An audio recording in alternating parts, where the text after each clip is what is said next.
The debate has resurfaced once again, 2026, the grand old debate of red dot versus iron sights.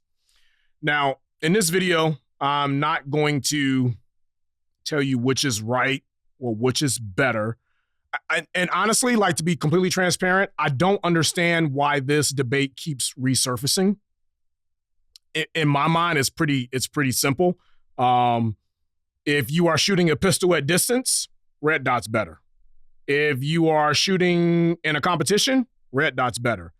If you're shooting in a self-defense situation, whichever one you train with the most, that's the one that's better.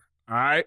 So it's really that simple to me. But what I would like to do is just shine a little light on my red dot journey, because it's not like I'm a little older. So I didn't, like, when I was coming up with guns, that wasn't a thing. They weren't like super popular like that. So I was traditionally an iron sight shooter, and I slowly transitioned over to red dots. So my first, and I'll just get right into it. We ain't got to waste a bunch of time here. And hopefully my journey provides a little insight for you as you are on your journey, which you try and decide which is better between a red dot or iron sights. So my journey, I was, shooting red dot. I mean, starting off wrong already. Shooting iron sights, that's what you did. You shot iron sights. So as the red dots became more popular, I purchased a pistol that was, that came with a red dot. It was out of the platform I normally get. It was actually the SIG Zev collaboration, the 226 that they made. Very aesthetically pleasing gun, but I wanted to learn how to shoot red dots. So that was the pistol that I decided to go with to get me over that hump. Now, granted, I didn't talk to anybody about it. I just kind of willy-nilly'd it and did it. First mistake I did was just willy-nillying it and not even, having a basic conversation about it. So that pistol, while very aesthetically pleasing, it made me dislike red dots. And here's why. Now, stick with me on my journey now. Here's why. If you remember that pistol, it had the suppressor height, like the raised sights, suppressor height sights and stuff. So when you have a suppressor height sight, that front sight, it dang near looks like a shark fin. Like, it's a big sight. And so because I was, used to shooting iron sights, what my mind did when I would present the pistol, you ever watching TV and like somebody change the channel without you wanting to change the channel? That's exactly what my mind would do. It's the exact same thing. Like, my mind would transition automatically without me prompting it from my target to the front sight, which was literally, it's pretty tall, to the dot. It would just naturally just transition. And it was like throwing me off. I'd be in the middle, I'll go present. And then my journey, I didn't really like have any issue finding a dot. It was the channel clicking thing. Like, that drove me absolutely insane. So I got away from it. I just was like, all right, well, not for me. But as we all know, where we are present day, red dots kept getting more and more popular. And that's all you're hearing about. Red dot this, red dot that. So I'm like, all right, well, how can I get in this and not, like, actually try to learn how to do it? Like, what's the best way for me to do it? So actually, the person who helped me out with that, this time, I wised up, right? Had a conversation with a person. And the person that helped me out with that was Patty Melt. I call him Patty Melt. He's my dog. He's actually the manager at Fast Metal Range. He says, Steve-O, get a Glock, throw a dot on your Glock, you'll be fine. Okay. Got a Glock. Glock 17, right here. This was my baby, right? And this gun, dang, I'm about to drop it everywhere. Empty check, just so you know, it's unloaded on YouTube, empty check.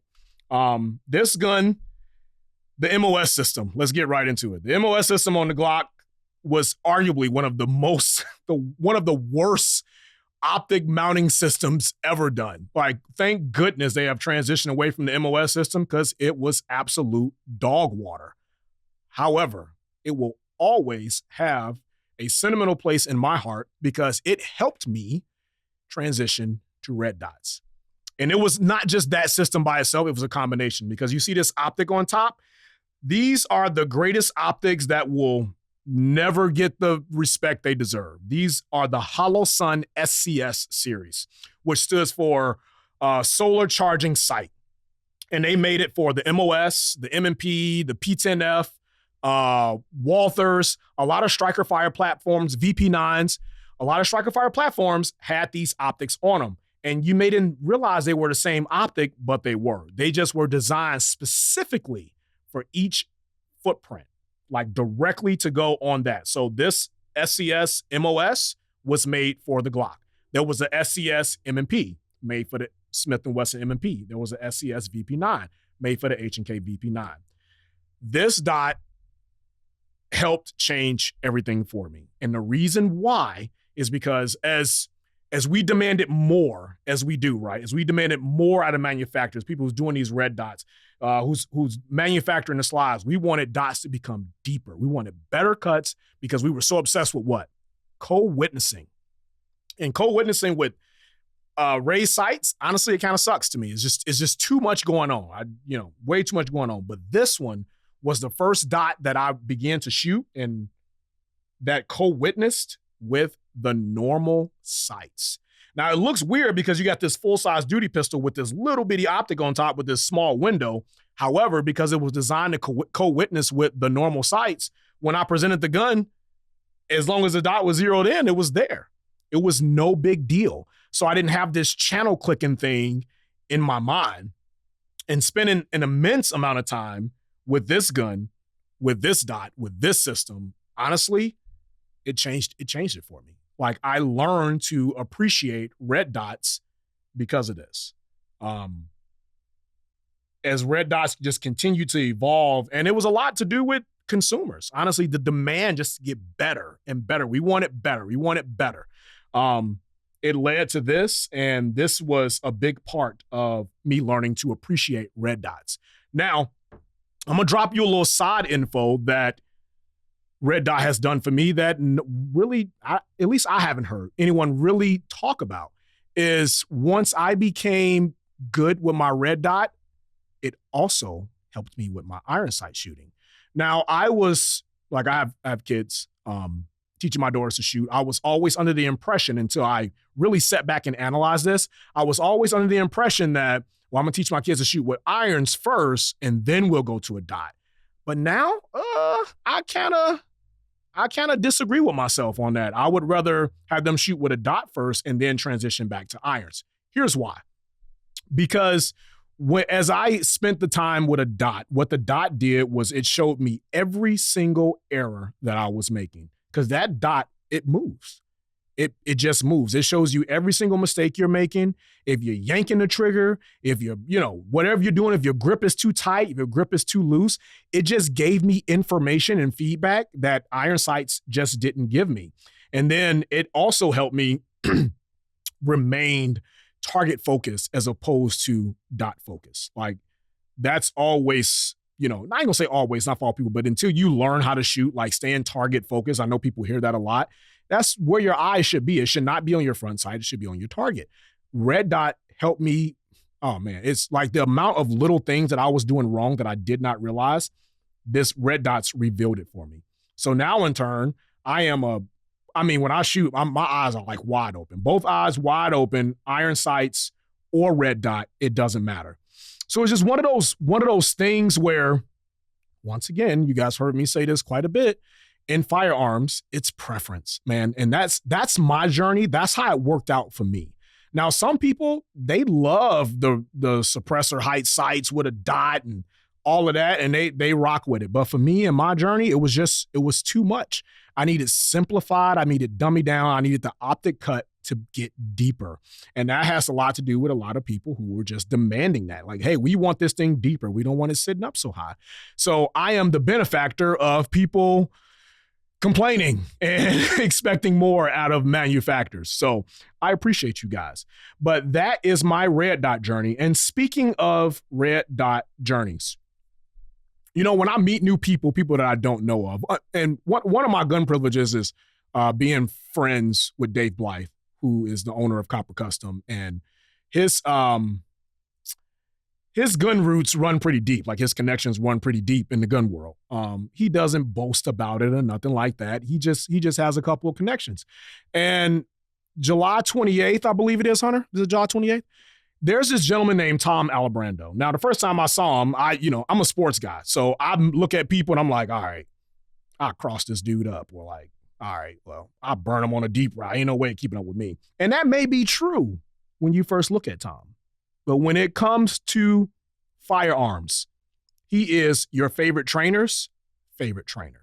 He's the guy in the shadows that's been getting all like perfecting this stuff. And he happens to be partnering with Fast Metal t-shirt, Fast Metal to put on a red dot class, which I'm not even trying to explain it because this dude is like eons beyond what I could ever try to explain. I'm not going to try to explain one of his classes. I don't know. Just sign up. If you live in Northwest Indiana, if you're in the area that day, sign up. It will not be a waste of time. If you're new to Red Dots, there are limited spots. I believe there's 12 spots. Yeah, like 12 spots. There's limited spots. So if you have an opportunity, go to fastmetalrange.com and sign up for this class and learn from literally the absolute best. You will walk past this guy in Walmart and you probably would have to grab the cereal off the top shelf to hand it to him. But don't let that fool you about this guy. This guy is a well-known, renowned trainer, and he's pretty incredible. And it is an absolute blessing to have this dude put on a class at your local range. So if you get the opportunity, it does cost, I believe it's $100. You spent way more money on more stupider things. Okay? So check that out. I hope you enjoyed my journey about the red dot. I hope you get an opportunity to at least look into that. I believe he's also going to be doing more classes, partnering with Fast Metal to do more classes. So look for that. When you see Tom Alibrando name attached to that, get involved. It will only benefit you on your firearm journey. I wish I would have had Tom back in my red dot journey, but I didn't. I had Patty Melt. So that's who I had. As always, love you guys. Blessings and peace. Double V.